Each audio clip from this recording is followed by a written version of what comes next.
The Path of Freedom, Vimutti Magga, of Arahant Upatissa, published by the Buddhist Publication Society, Sri Lanka. Salutation, homage to the Blessed One, the Consummate One, the Supremely Enlightened One. Chapter 8, Entrance into the Subject of Meditation, Section 5. The immeasurable thought of loving-kindness. What is loving-kindness? What is the practicing of it? What are its salient characteristic, function, and manifestation? What are its benefits? What is the procedure?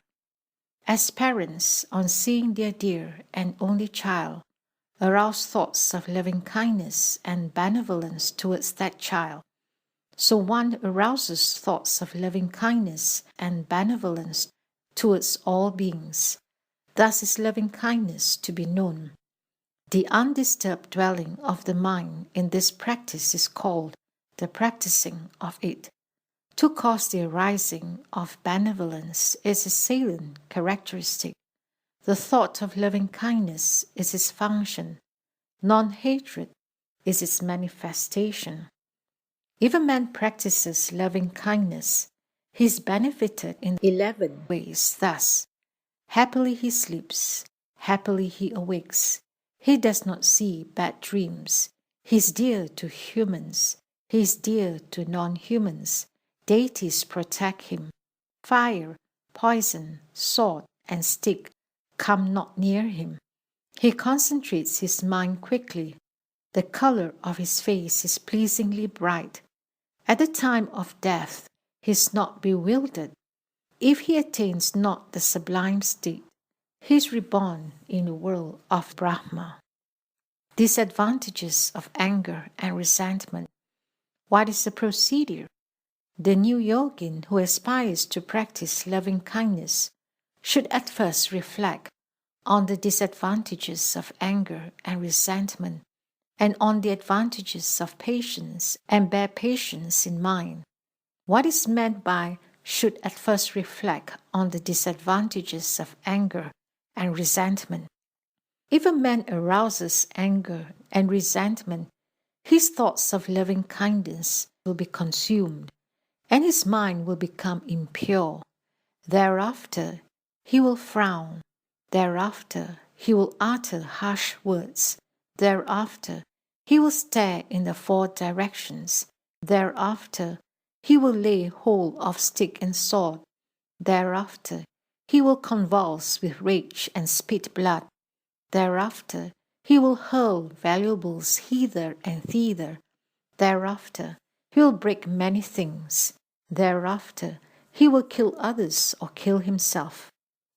And again, if a man is angry and resentful always, he, owing to his wicked mind, is liable to kill his parents, or kill a consummate one, or cause a schism in the community of bhikkhus, or draw blood from the body of an enlightened one. Such fearful acts is he liable to do. Thus should one reflect. Simile of the saw. And again one should reflect thus. I am called a hearer. I shall be put to shame if I do not remove anger and resentment. I remember the simile of the saw. I like to enjoy good states of mind. If now I arouse anger and resentment, I shall be like a man desirous of taking a bath, entering into a cesspool. I am one who has heard much. If I do not overcome anger and resentment, I shall be forsaken like a physician who is afflicted with vomiting and diarrhea. I am esteemed by the world. If I do not remove anger and resentment, I shall be cast away by the world like a painted vase containing filth and uncovered. Further, one reflects thus. When a wise man grows angry and resentful, he inflicts severe sufferings, so he will be poisoned out of the fear of terrible punishment. If a man who is bitten by a snake has the antidote and refrains from taking it. He is like one who seems to relish suffering and not happiness. In the same way, a bhikkhu who arouses anger and resentment and does not suppress these quickly is said to be one who relishes suffering and not happiness, because he accumulates more fearful karma than this anger and this resentment.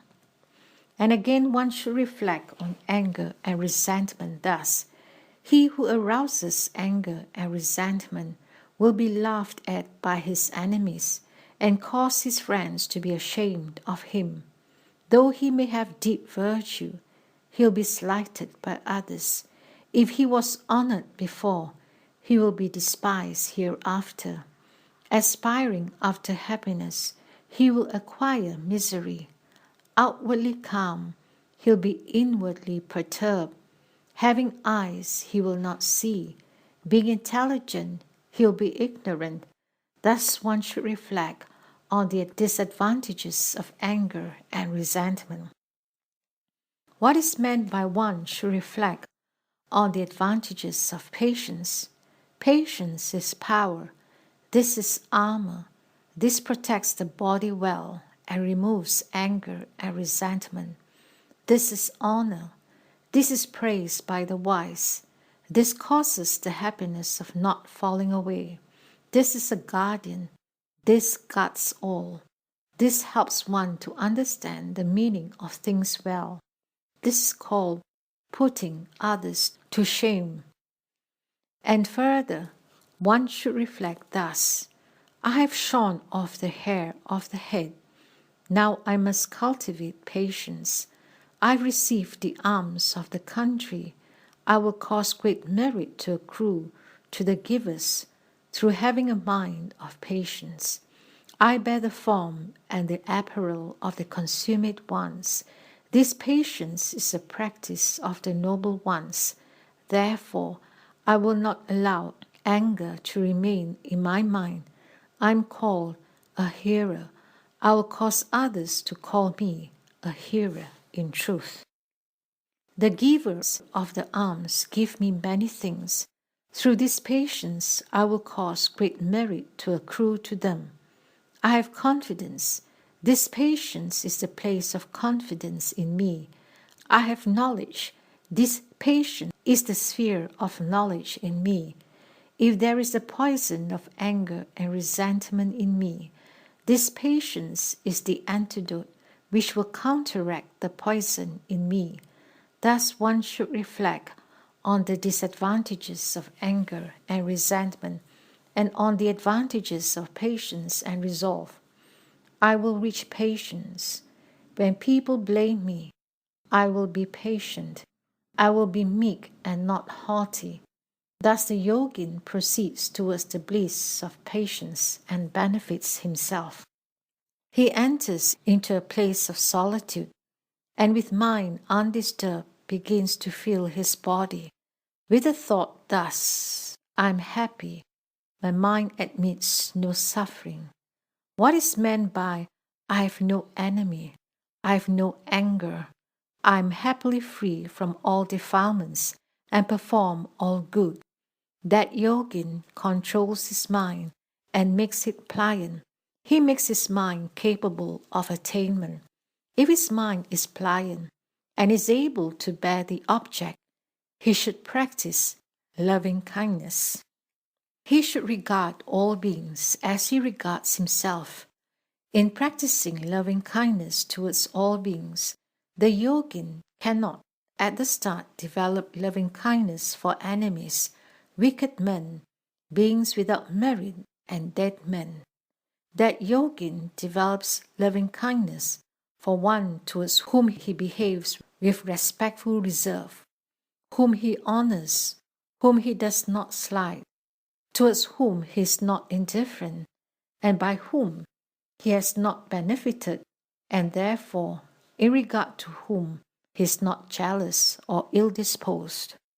He should develop loving kindness for such a one thus: I esteem a man who is of such and such a nature, namely, a man endowed with honor, learning, virtue, concentration, and wisdom. I am benefited through alms, sweet speech, liberality, and intentness on that. These are of advantage to me. Thus he recalls to mind the virtues he esteems and the benefits he has acquired in and through that one, and develops loving kindness towards that one. One should develop the benevolent mind and always reflect and investigate.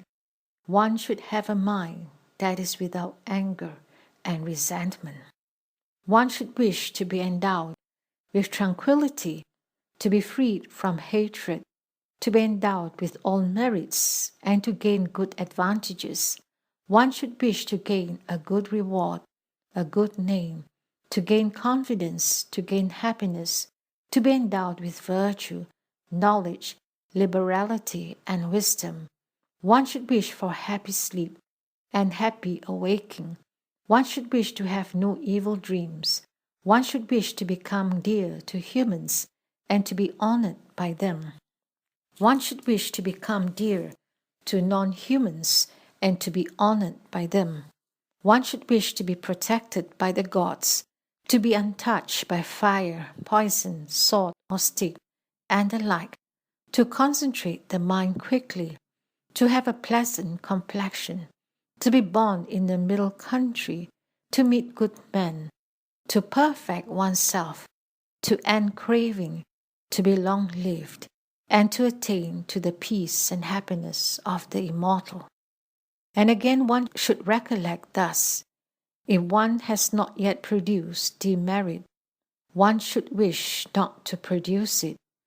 And if one has already produced it, one should wish to destroy it. If one has not yet produced merit, one should wish to produce it. And if one has already produced it, one should wish to increase it. And again, one should not wish to produce undesirable states. And if one has produced them, one should wish to destroy them. One should wish to produce desirable states of mind. And if one has produced them, one should wish to increase them. That yogin is able to gain confidence by means of the heart of kindness. Through confidence that is free, he can establish his mind. Through establishing that is free, he can dwell in mindfulness. Through mindfulness that is free, through establishing that is free, and through confidence that is free, he is endowed with the unshakable mind, and he understands the state of the unshakable mind. That yogin, by these means and through these activities, develops the thought of loving kindness for himself, repeats it, and understands unshakability. Having by these means and through these activities developed the thoughts of loving kindness and repeated it, he makes his mind pliant and gradually develops the thought of loving kindness for a person whom he holds dear. After he has developed the thought of loving kindness for a person whom he holds dear, he gradually develops the thought of loving kindness for an indifferent person. After he has developed the thought of loving kindness for an indifferent person, he gradually develops the thought of loving kindness for an enemy. Thus he encompasses all beings with loving kindness and identifies himself with them. If he does not develop loving kindness for an indifferent person, or is unable to do so and develops dislike, he should reflect thus: in me are states of demerit. I have dislike. Wishing to acquire merit, I stirred up confidence and was ordained. And again I said, I will develop great loving kindness and compassion for the will of all beings through the merit of the great teacher. If I cannot develop loving kindness towards one indifferent person, how shall I develop loving kindness towards enemies? If that yogin is still unable to destroy dislike and hate, That yogin should not endeavor to develop loving kindness, but should adopt another way to remove the hatred he has for that person. 12 means of removing hatred. What are the means of success in removing hatred? 1. One should share in order to benefit the other whom one hates. One should consider. 2. Merit. 3. Goodwill. 4. One's own karma. 5. Debt cancellation. 6. Kinship. 7. One's own faults. 8. One should not consider the suffering inflicted on oneself. One should investigate. 9. The nature of the faculties. 10. The momentary destruction of states. 11. An aggregation. 12. One should investigate emptiness. One should bear these in mind. 1. Even if one is angry, one should give the other what he asks, accept willingly what he gives, and in speaking with him, one should always use good words. One should do what the other does. By such action, the destruction of the anger of the one and the other takes place. 2. Merit. If one sees the merits of the other, one ought to think, this is merit, this is not demerit. Simile of the pond. It is like this. There is a pond covered with duckweed, and one, having removed the duckweed, draws out water. If the other has no merit, one should develop loving kindness for him thus. This man has no merit. Surely he will fare ill. 3. Goodwill. One should think thus of gaining the other's goodwill. If a man does not revere the other, let him arouse the thought of goodwill. If he is not revered, he should make merit. And again, the destruction of demerit is welfaring. Thus should the changing of hatred to goodwill be known. 4. One's own karma. One should consider one's own evil karma thus. The evil that I do will cause anger to arise in others. 5. Debt cancellation. Thus one thinks, owing to my past karma, others blame me. Now I'm free from debt. Reflecting on this evidence of debt cancellation, I'm glad. 6. Kinship. He remembers that beings succeed one another in the cycle of birth and death. Thus, this is my kinsman, and arouses the thought of kinship. 7. One's own faults. One arouses self-perception thus. That man's anger is produced on account of me. I acquire demerit on account of him. Thus arousing self-perception, one sees one's own fault. 8. One should not consider the perception of one's own suffering, which is unrelated to hatred. Suffering, one thinks thus, owing to folly, I see my own suffering as a hindrance. Thus one should see. One suffers by oneself because one does not think on loving kindness. It appears so as a hindrance because of mental suffering. Avoiding the place where the enemy lives, one should dwell where one does not hear his voice or see him. 9. Nature of the faculties. One should investigate thus. To be tied to the lovely and the unlovely is the nature of the faculties. Therefore, I hate. Because of this, I am unmindful. 10. The momentary destruction of states. One should investigate thus. That man suffers because of birth. all these states perish in one thought moment. With which state in him am I angry? 11th, aggregation. One should investigate thus. The inner and the outer aggregates produce suffering. It is not possible for me to be angry with any part or place. 12. Emptiness.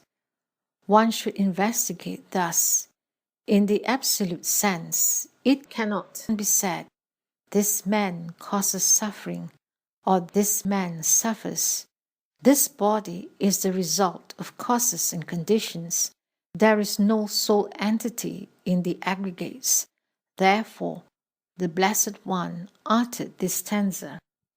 He who dwells amidst the village grove, experiencing pleasure and pain, is not burned because of self or other, but because his mind is passionate. If one's mind were cleansed of passion's stain, who could touch that one immaculate?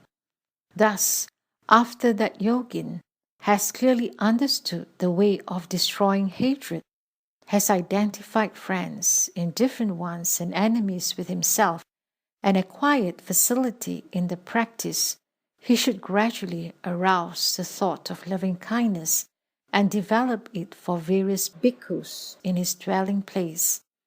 After that, he should develop loving kindness for the community of bhikkhus in his dwelling place. After that, he should develop loving kindness for the deities in his dwelling place. After that, he should develop loving kindness for beings in the village outside his dwelling place. Thus he develops loving kindness for beings from village to village, from country to country. After that, he should develop loving kindness for beings in one direction.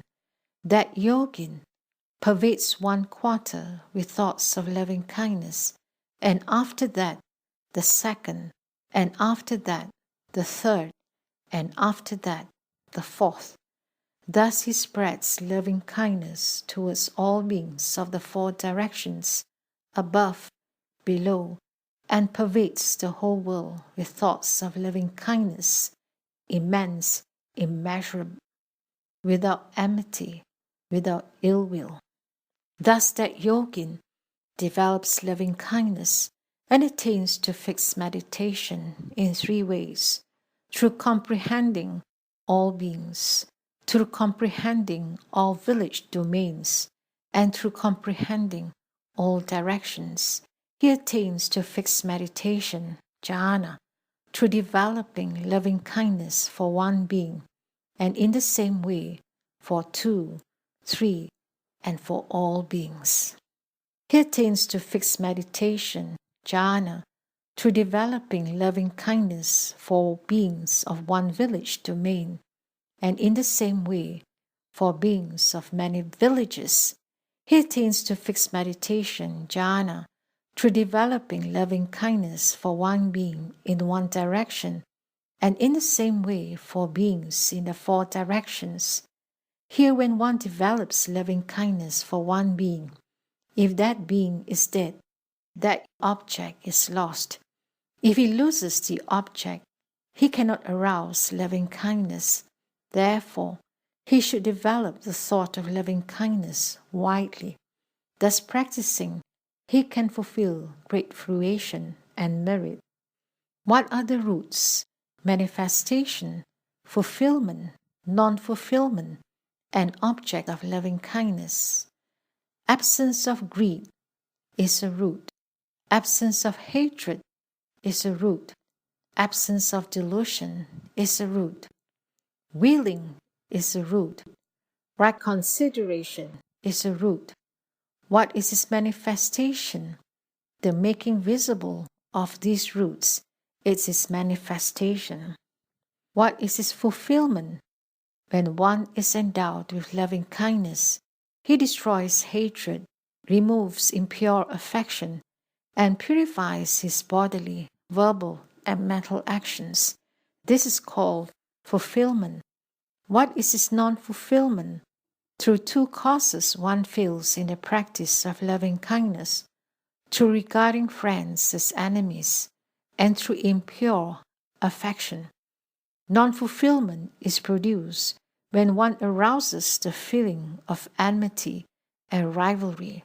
Thus should non-fulfillment be known. What is its object?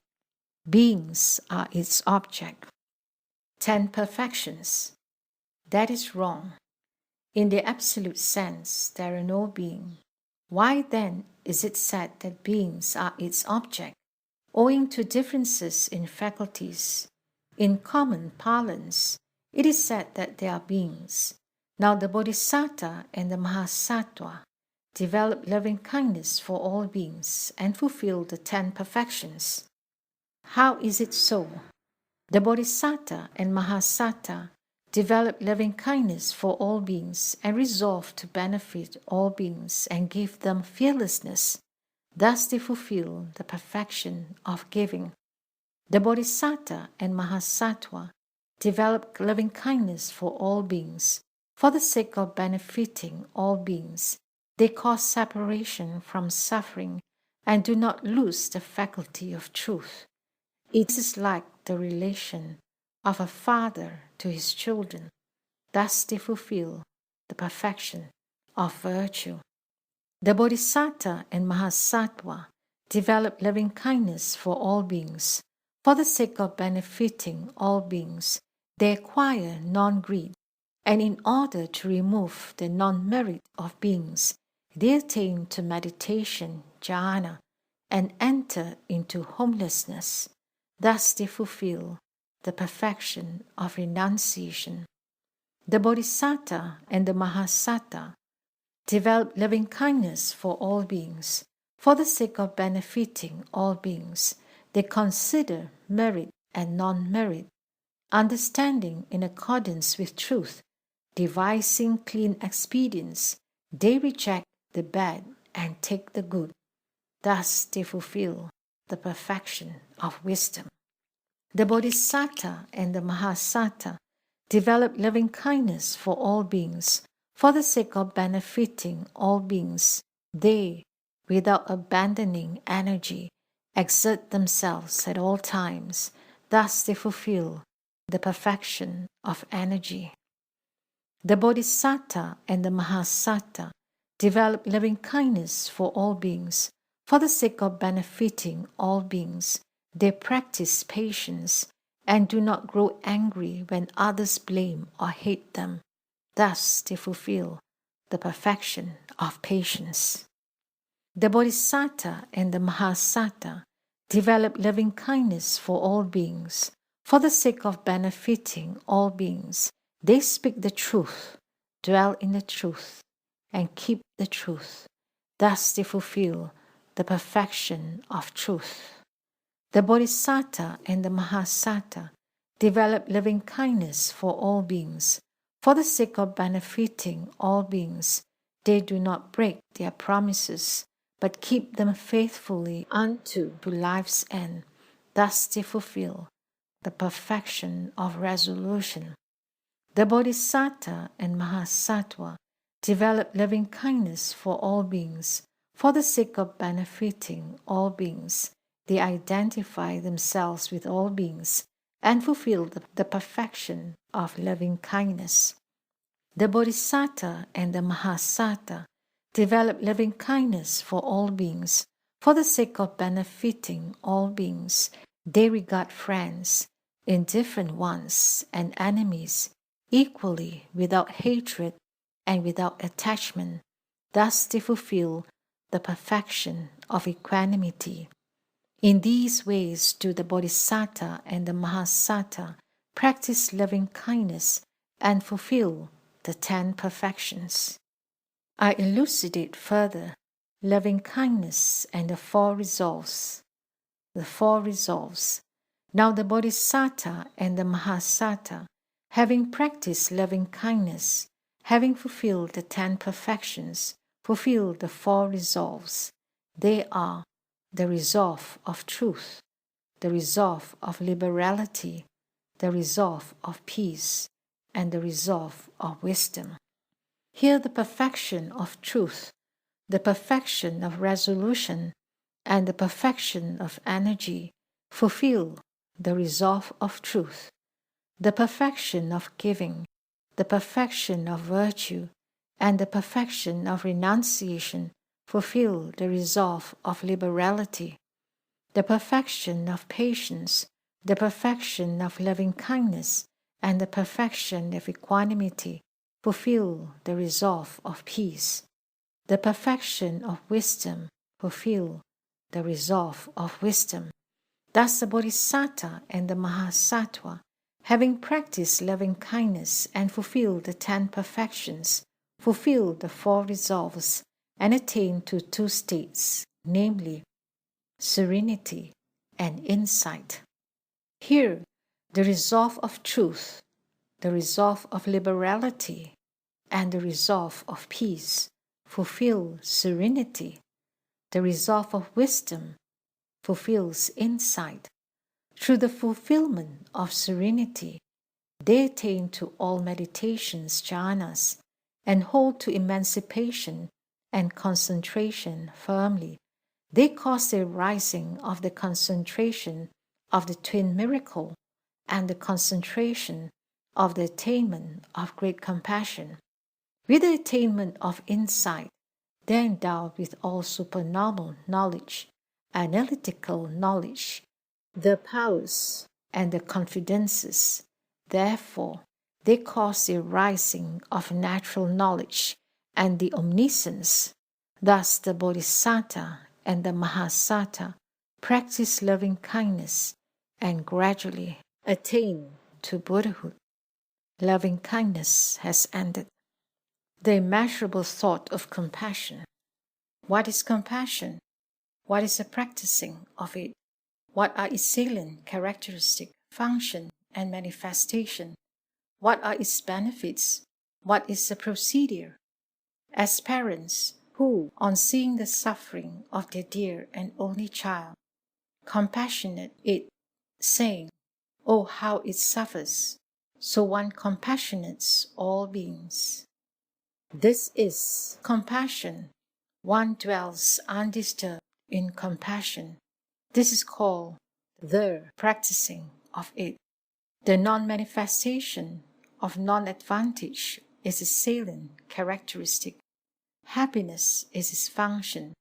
Harmlessness is its manifestation. Its benefits are equal to those of loving-kindness. What is the procedure? The new yogin enters into a place of solitude and sits down with mind collected and undisturbed.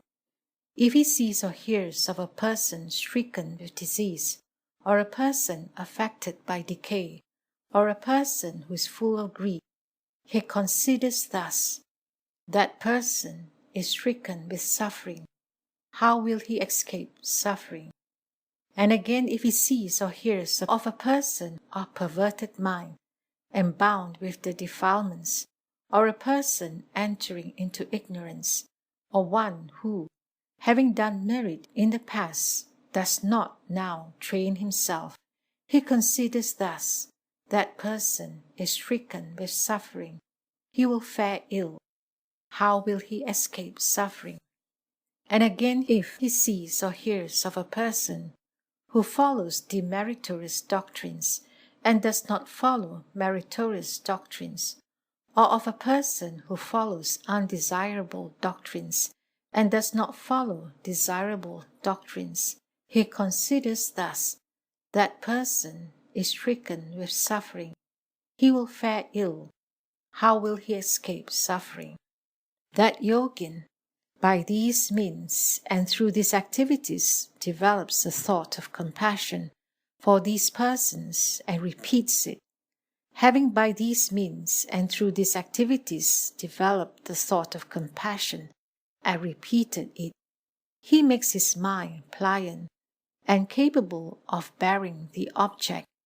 Thereafter, he gradually develops compassion for an indifferent person and an enemy. The rest is as was fully taught above. Thus he feels the 4 directions. What is the fulfillment of compassion and what non-fulfillment. When a man fulfills compassion, he separates from harming and from killing. He is not afflicted. He separates from impure affection. Through two causes, compassion is not fulfilled. Through resentment produced within himself and through affliction. All do not suffer. Suffering does not prevail always. Then how is it possible to compassionate all beings? As all beings have at some previous time experienced suffering, they can grasp the sign well and practice compassion in all places. Again, sorrow of birth and death is a common property of all beings. Therefore, all beings can, in all places, practice compassion. Compassion has ended. The immeasurable thought of appreciative joy. What is appreciative joy?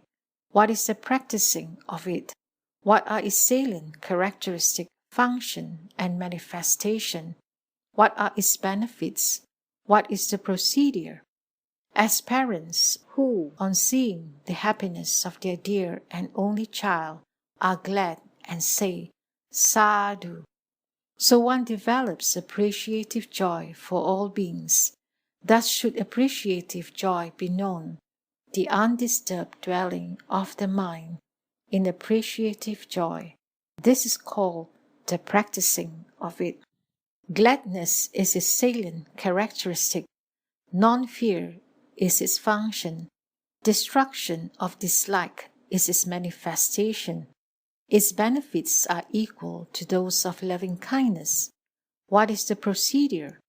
The new yogin enters a place of solitude and sits down with mind collected and undisturbed. When one sees or hears that some person's qualities are esteemed by others, and that he is at peace and is joyful, one thinks thus, Sadhu, Sadhu, may he continue be joyful for a long time. And again, when one sees or hears that a certain person does not follow demeritorious doctrines, or that he does not follow undesirable doctrines, and that he follows desirable doctrines, one thinks thus, Sadhu, Sadhu, may he continue to be joyful for a long time. That yogin, by these means and through these activities, develops the thought of appreciative joy and repeats it. Having by these means and through these activities developed the thought of appreciative joy and repeated it, he makes his mind pliant and capable of bearing the object. Thereafter, he gradually develops appreciative joy for an indifferent person and an enemy. The rest is as was fully taught above.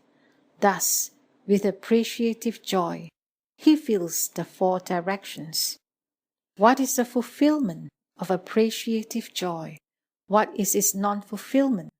When one fulfills appreciative joy, he removes unhappiness, does not arouse impure affection, and does not speak untruth.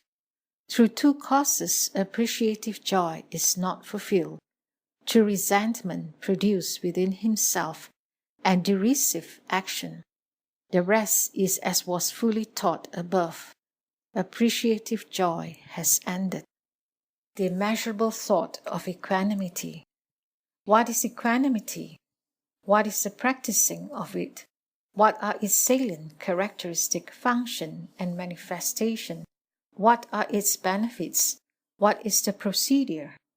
As parents are neither too attentive nor yet inattentive towards any one of their children, but regard them equally and maintain an even mind towards them, so through equanimity one maintains an even mind towards all beings. Thus should equanimity be known, the dwelling undisturbed in equanimity. This is called the practicing of it. Non-attachment is its salient characteristic. Equality is its function. The suppression of disliking and liking is its manifestation. Its benefits are equal to those of loving-kindness. What is the procedure? That yogin at first attends to the third meditation jhana with loving-kindness, with compassion, and with appreciative joy.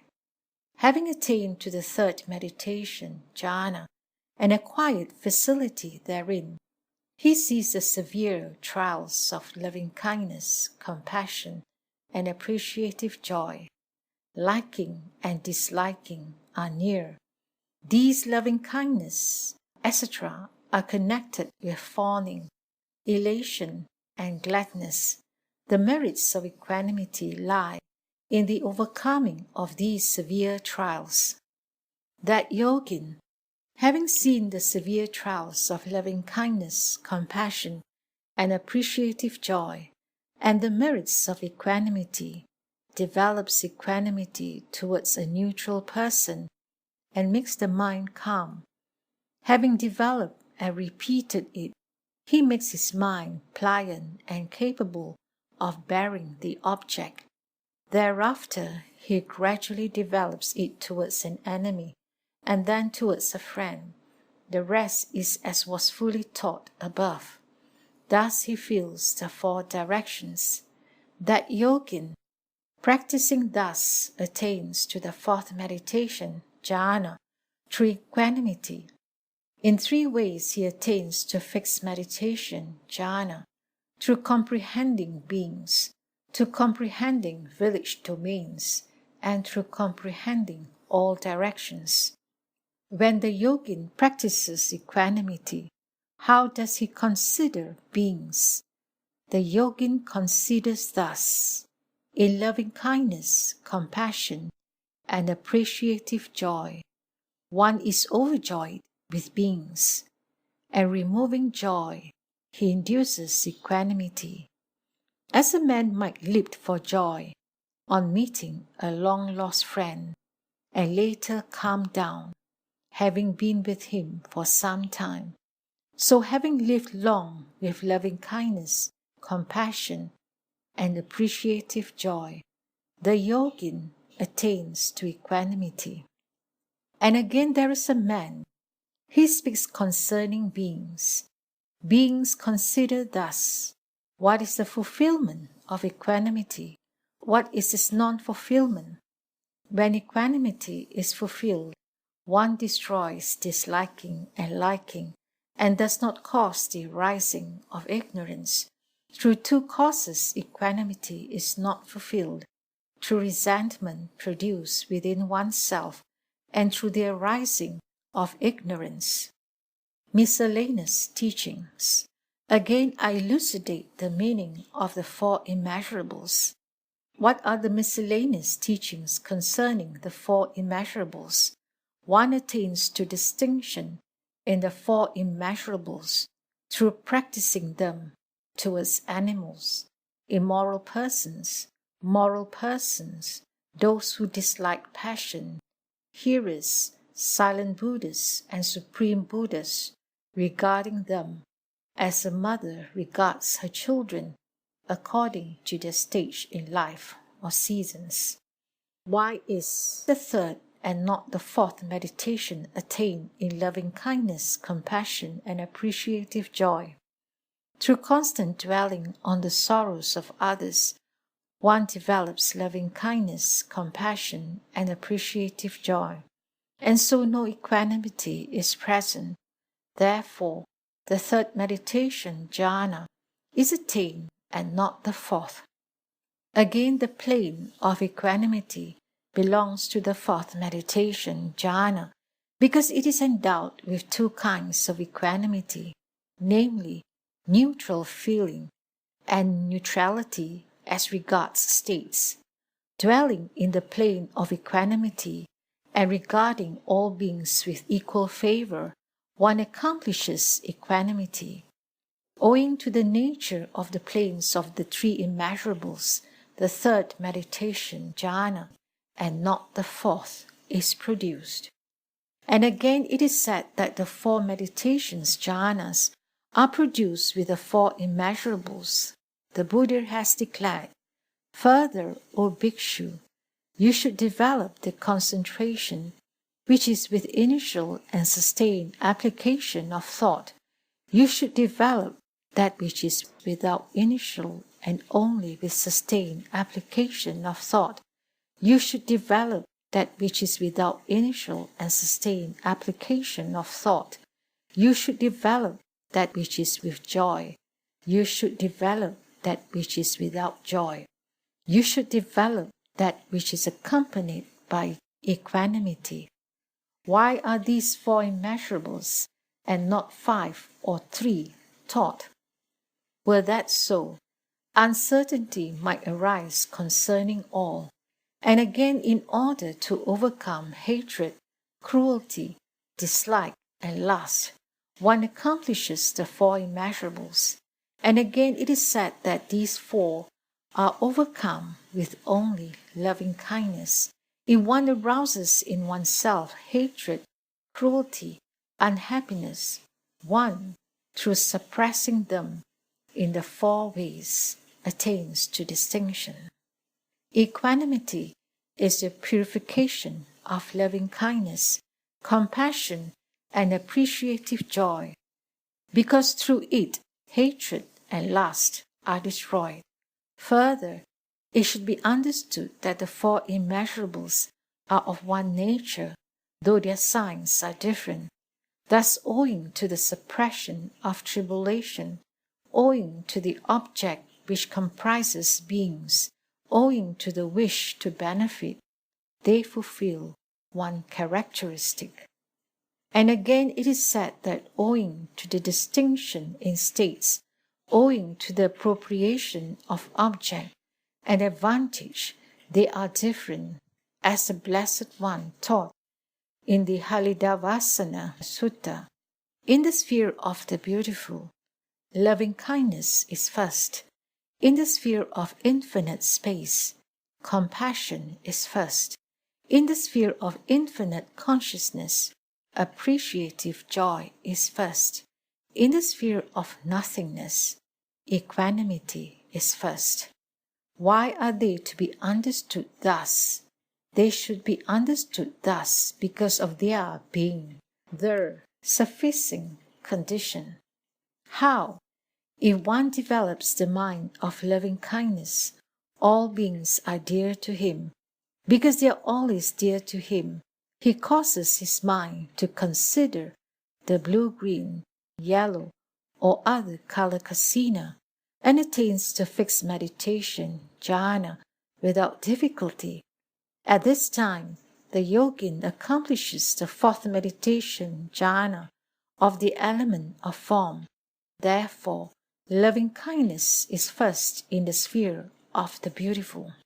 At that time, the yogin, depending on loving kindness, which he has developed in the 4th meditation, jhana, of the element of form, surpasses that element. How is that shallow? He practices loving kindness, therefore he knows the tribulations of the element of form. How? Seeing the sufferings of beings, he develops loving kindness through a material cause. After that, he understands the tribulations of the element of form. He causes the mind to consider the abandoning of forms and of space, and attains to fixed meditation, jhana, without difficulty in the sphere of the infinity of space, because he depends on it. Therefore, it is said that compassion is first in the sphere of the infinity of space. That yogin surpasses the sphere of the infinity of space through appreciative joy. What is the meaning? That yogin, when he practices appreciative joy, contemplates on limitless consciousness and is not attached to anything. How? Through this appreciative joy, the yogin attains to fixed meditation, jhana, through contemplation on beings in the unattached sphere of the infinity of consciousness. After that, being not attached, he grasps the object of limitless consciousness, freed from form, and attached to space, he considers limitless consciousness, and through contemplating many objects, he attains to fixed meditation without difficulty. Therefore, in the sphere of infinity of consciousness, appreciative joy is first. That yogin transcends the sphere of infinity of consciousness through equanimity. What is the meaning of it? That yogin, practicing equanimity, fulfills freedom from attachment. How? If one does not practice equanimity, he'll be attached to things and think, this being gets happiness, or this being gets suffering, or he depends on joy or bliss. Thereafter, he turns away from all attachment. He turns away from the sphere of the infinity of consciousness and is happy. He attains to fixed meditation, jhana, without difficulty. His mind is not attached to any object. Why? Because in the sphere of nothingness, he cannot be attached either to consciousness or to infinity. Therefore, in the sphere of nothingness, equanimity is first. Miscellaneous teachings have ended. The determining of the four elements. What is the determining of the four elements? What is the practicing of it? What are its salient characteristic, function, and manifestation? What are its benefits? What is the procedure? To discern the four elements within one's form, this is called distinguishing the four elements, the undisturbed dwelling of the mind. In determining, this is called the practicing of it. Close investigation of the four elements is a salient characteristic. The understanding of emptiness is its function. The removing of the thought or being is its manifestation. What are its benefits? There are 8 benefits. One who practices the determining of the four elements overcomes fear, worldly pleasure, and discontent, is even-minded towards desirable and undesirable objects, destroys the idea of male and female, is endowed with great wisdom, fares well, and approaches the embrasure. His states of mind are clear. He is able to perfect all his actions. What is the procedure? The new yogin grasps the elements in 2 ways, briefly and in detail. What is the grasping of the elements briefly? That yogin enters a place of solitude, and with mind collected, considers thus: this body should be known by the 4 elements. There is in this body the nature of solidity, that is the earthy element. There is the nature of humidity, that is the watery element. There is the nature of heat, that is the fiery element. There is the nature of motion, that is the element of air.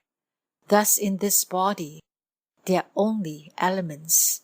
There is no being. There is no soul. In this way, one grasps the elements briefly. Again, it is said that the yogin grasps the elements briefly. He understands the body through understanding the midriff, its color, its form, its place. Thus that yogin grasps the elements briefly. He understands the nature of the whole body through understanding the midriff, its color, its form, its place. He understands this body through understanding flesh, its color, its form, its place.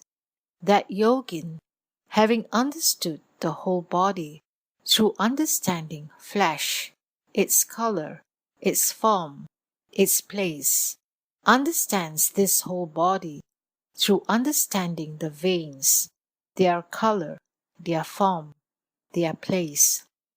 That yogin, having understood the whole body through understanding the veins, their color, their form, their place, understands the whole body through understanding the bones, their color, their form, their place. That yogin, in these four ways, dominates his mind. After dominating his mind, he makes his mind pliant and capable of bearing the object. That yogin, having in these four ways dominated his mind, and having made his mind pliant and capable of bearing the object, in these four other ways, knows that which has the nature of solidity as the element of earth, that which has the nature of humidity as the element of water, that which has the nature of heat as the element of fire, that which has the nature of motion as the element of air. Thus that yogin, in these four ways, knows that there are only elements and that there is no being and no soul. Here the other ways are also fulfilled. Thus one grasps the elements briefly. 20 ways of grasping the element of earth. How does one grasp the elements in detail? One grasps the element of earth in detail through 20 ways, namely, through hair of the head and of the body, nails, teeth, skin, flesh, sinews, veins, bones, marrow, kidneys, heart, liver, lungs, spleen, gorge, intestines, mesentery, midriff, excrement, brain, that are in this body. 12 ways of grasping the element of water.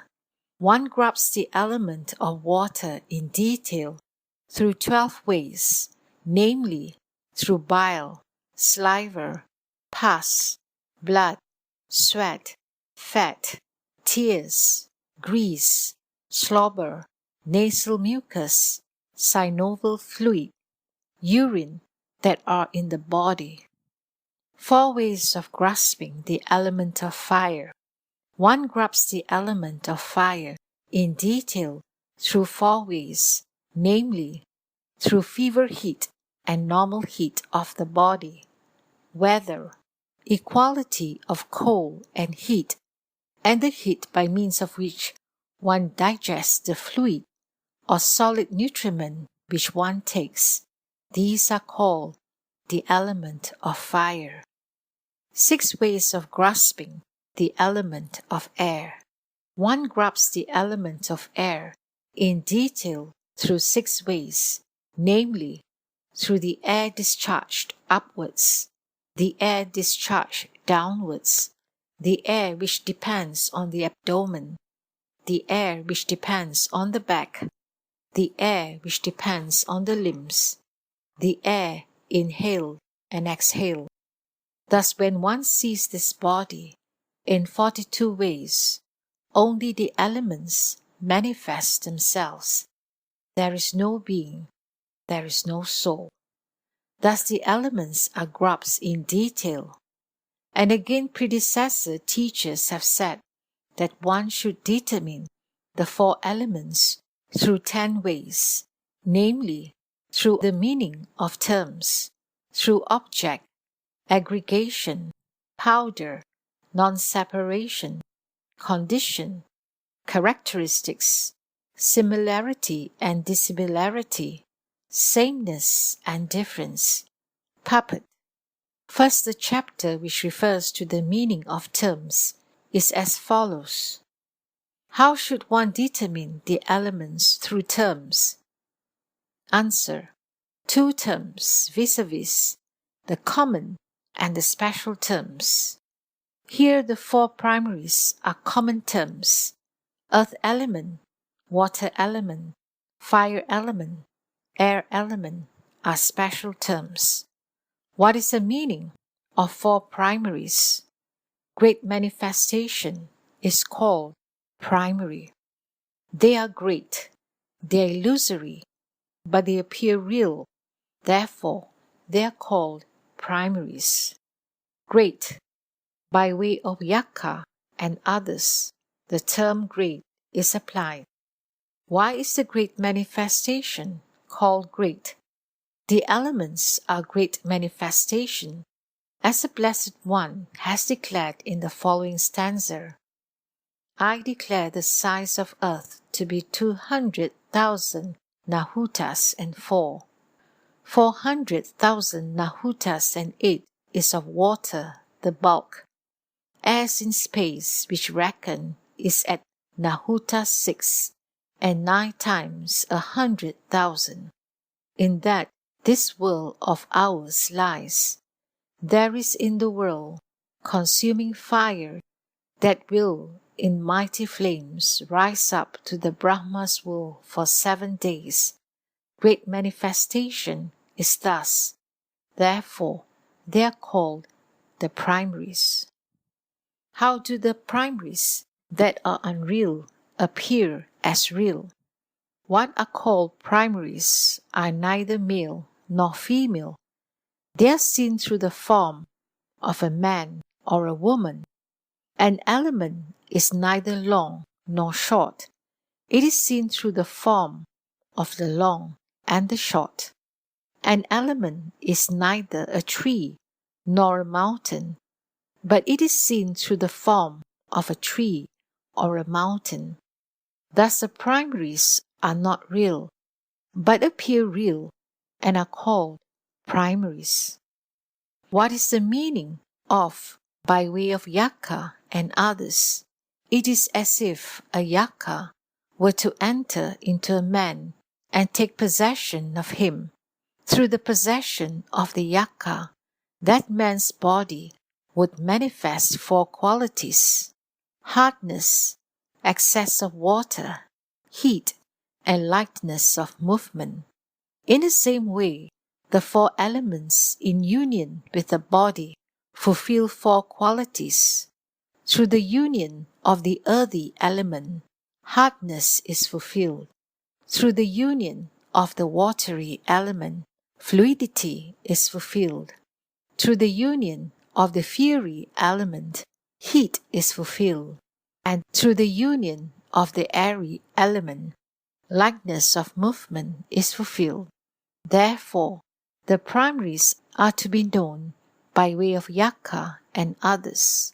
Primary is the meaning of the word. The 4 elements. What is the meaning of earth element, water element, fire element, and air element? Extensiveness and immensity are called the meaning of earth. Drinkability and preservation, these constitute the meaning of water. Lighting up is the meaning of fire. Movement back and forth is the meaning of air. What is the meaning of element? It means the retention of own form. And next, the essence of earth is the earthy element. The essence of water is the watery element. The essence of fire is the fiery element. The essence of air is the airy element. What is the essence of earth? The nature of hardness, the nature of strength, the nature of thickness, the nature of immobility, the nature of security, and the nature of supporting. These are called the essence of earth. What is the essence of water? The nature of oozing, the nature of humidity, the nature of fluidity, the nature of trickling, the nature of permeation, the nature of increasing, the nature of leaping, and the nature of cohesion. These are called the essence of water. What is called the essence of fire? The nature of heating, the nature of warmth, the nature of evaporation, the nature of maturing, the nature of consuming, and the nature of grasping. These are called the essence of fire? What is the essence of air? The nature of supporting, the nature of coldness, the nature of ingress and egress, the nature of easy movement, the nature of reaching low, and the nature of grasping. These are called the essence of air. These are the meanings of the elements. Thus one should determine the elements through the meaning of words. How should one determine the elements through objects? In the element of earth, stability is the object. In the element of water, cohesion is the object. In the element of fire, maturing is the object. In the element of air, interception is the object. And again in the element of earth, upstanding is the object. In the element of water, flowing down is the object. In the element of fire, causing to go upwards is the object. In the element of air, rolling on is the object. And again, owing to the proximity of two elements, one at first, in stepping forward, raises up one foot, and afterwards, owing to the proximity of two elements, one lifts up the other foot. Owing to the proximity of two elements, one at first sits or sleeps, and owing to the proximity of two elements, one afterwards gets up and walks. Owing to the proximity of two elements, at first rigidity and torpor are induced. Owing to the proximity of two elements, one becomes energetic afterwards. Owing to the proximity of two elements, there is heaviness in one at first. Owing to the proximity of two elements, there is lightness afterwards. Thus one should determine the four primaries through object. How should one determine the four primaries through aggregation? Aggregation consists of the earth element, the water element, the fire element, and the air element. By means of these elements, form, smell, taste, and touch take place. These eight are produced generally together. They coexist and do not go apart. This combination is named aggregation. And again there are four kinds, namely aggregation of earth, aggregation of water, aggregation of fire, and aggregation of air. In the aggregation of earth, the earth element predominates, and the water element, the fire element, and the air element gradually in order becomes less. In the aggregation of water, the water element predominates, and the earth element, the air element, and the fire element gradually in order become less. In the aggregation of fire, the fire element predominates, and the earth element, the air element, and the water element gradually in order become less. In the aggregation of air, the air element predominates, and the fire element, the water element, and the earth element gradually in order become less. Thus one should determine the elements through aggregation.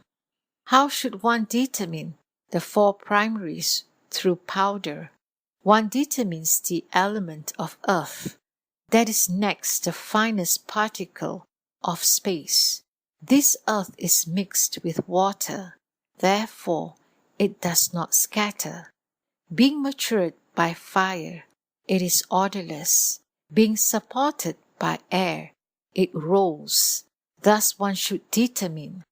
Again, predecessors have said, if pulverized into dust, the earth element in the body of an average person will amount to 1 koku or 2 sho.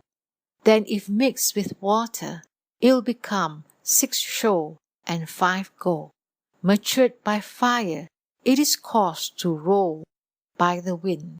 Thus one should determine the body through powder. How should one determine the body through non-separation? The earth element is held together by water, is matured by fire, is supported by air. Thus the 3 elements are united. The element of water rests on earth, is matured by fire, is supported by air. Thus the 3 elements are held together. The element of fire rests on earth, is held together by water, is supported by air.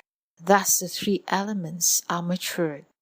The element of air rests on earth, is held together by water, is matured by fire. Thus the 3 elements are supported. The 3 elements rest on earth, held together by water. The 3 elements do not disperse. Matured by fire, the 3 elements are odorless. Supported by air, the 3 elements roll on, and dwelling together, they do not scatter. Thus the 4 elements in mutual dependence dwell and do not separate. Thus one determines the elements through non-separation. How should one determine the elements through condition? 4 causes and 4 conditions produce the elements. What are the 4? They are kamma, consciousness, season, and nutriment. What is kamma? The 4 elements that are produced from kamma fulfill 2 conditions, namely, the producing condition and kamma condition. The other elements fulfill the decisive support condition. Consciousness. The 4 elements that are produced from consciousness fulfill 6 conditions, namely, producing condition, connaissance condition, support condition, nutriment condition, faculty condition, and presence condition. The other elements fulfill producing condition, support condition, and presence condition. In the consciousness at the moment of entry into the womb, corporeality fulfills 7 conditions, namely connaissance condition, mutuality condition, support condition, nutriment condition, faculty condition, result condition, presence condition. The consciousness of the birth-to-be fulfills 3 conditions in regard to the pre-born body, namely post-nascence condition, support condition, and presence condition. The 4 primaries that are produced from season fulfill 2 conditions, namely producing condition and presence condition. The other elements fulfill 2 conditions, namely support condition and presence condition. Nutriment. The 4 primaries that are produced from food fulfill 3 conditions, namely producing condition, nutriment condition, and presence condition. The other elements fulfill 2 conditions, namely support condition and presence condition. Here the 4 elements that are produced by kamma are connascent elements, elements that are mutually dependent, fulfill 4 conditions, namely connaissance condition, mutuality condition, support condition, presence condition. Other elements fulfill 2 conditions, namely support condition and presence condition. Thus one should know the elements produced from consciousness, produced from season, and produced from food. The earth element becomes a condition of the other elements by way of resting place. The water element becomes a condition of the other elements by way of binding. The fire element becomes a condition of the other elements by way of maturing. The air element becomes a condition of the other elements by way of supporting. Thus one determines the elements through condition. How should one determine the elements through characteristic? The characteristic of the earth element is hardness. The characteristic of the water element is oozing. The characteristic of the fire element is heating. The characteristic of the air element is coldness. Thus one determines the elements according to characteristic. How should one determine the elements through similarity and dissimilarity? The earthy element and the watery element are similar because of ponderability. The fire element and the air element are similar because of lightness. The water element and the fire element are dissimilar. The water element can destroy the dryness of the fire element. Therefore, they are dissimilar. Owing to mutuality, the earth element and the air element are dissimilar. The earth element hinders the passage of the air element. The air element is able to destroy the earth element. Therefore, they are dissimilar. And again, the four elements are similar owing to mutuality, or they are dissimilar owing to their natural characteristics. Thus one determines the elements according to similarity and dissimilarity. How should one determine the elements through sameness and difference? The four elements that are produced from karma are of one nature because they are produced from karma. From the point of characteristic, they are different. In the same way, one should know those that are produced from consciousness, from season, and from nutriment. The portions of the earth element of the four causes and conditions are of one nature owing to characteristics. From the point of cause, they are different. In the same way, one should know the air element, the fire element, and the water element of the four causes and conditions. The four elements are of one nature owing to their being elements, owing to their being great primaries, are of one nature owing to their being things, are of one nature owing to their impermanence, are of one nature owing to their suffering, are of one nature owing to their being not self.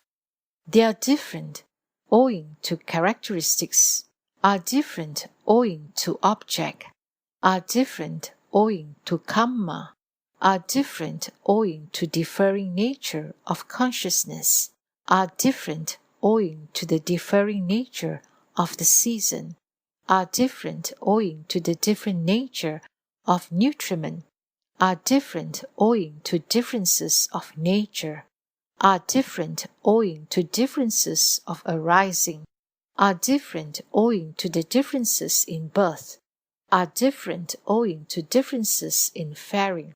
Thus one determines the elements through sameness and difference.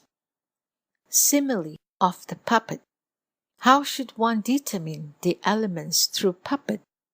It is comparable to a skillful master of puppets, who makes of wood effigies of humans, complete in every part, in the form of a man or woman, and makes these walk, dance, sit, or squat through the pulling of strings. Thus these puppets are called bodies.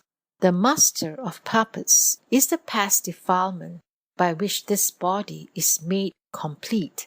The strings are the tendons, the clay is flesh, the paint is the skin, the interstices are space. By jewels, raiment, and ornaments they are called men or women. Thoughts of men and women are to be known as the tugging of the element of air. Thus they walk, dwell, go out or come in, stretch out, draw in, converse or speak. These puppet men, born together with the element of consciousness, are subject to anxiety, grief, and suffering through the causes and conditions of anxiety and torment. They laugh or frolic or shoulder.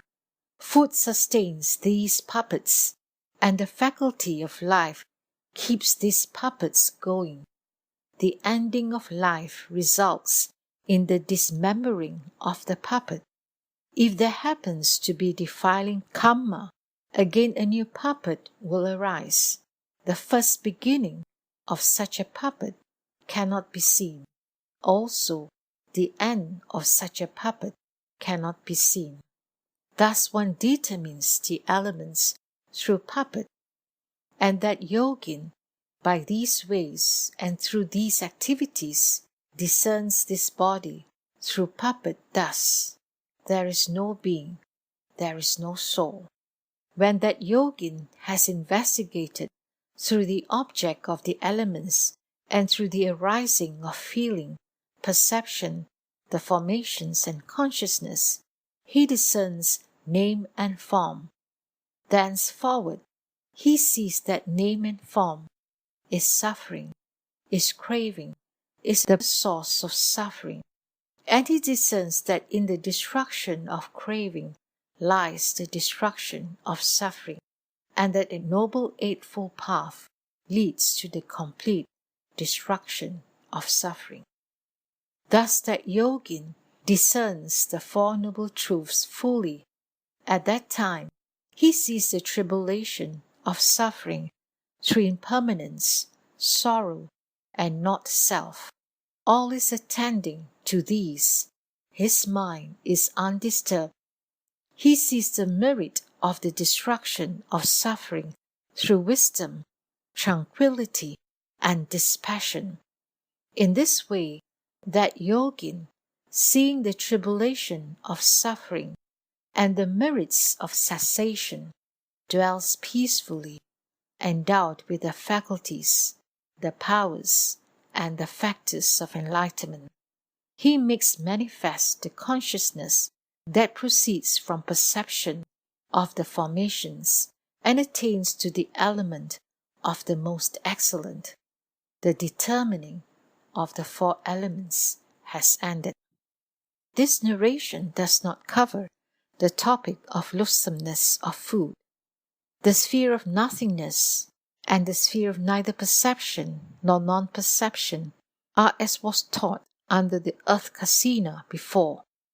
Here the stanza says, the subjects of meditation are here, indicated to the yogin in brief, as if a man were pointing out the way to Pataliputta. What's told concisely, he can know in full.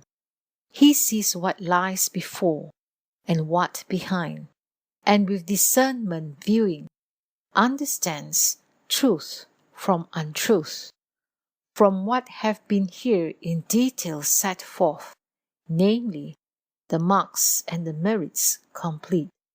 One ought to know, just as it is, the scope of freedom's path. The chapter of the 38 subjects of meditation has ended. The 8th chapter of the subjects of meditation has ended.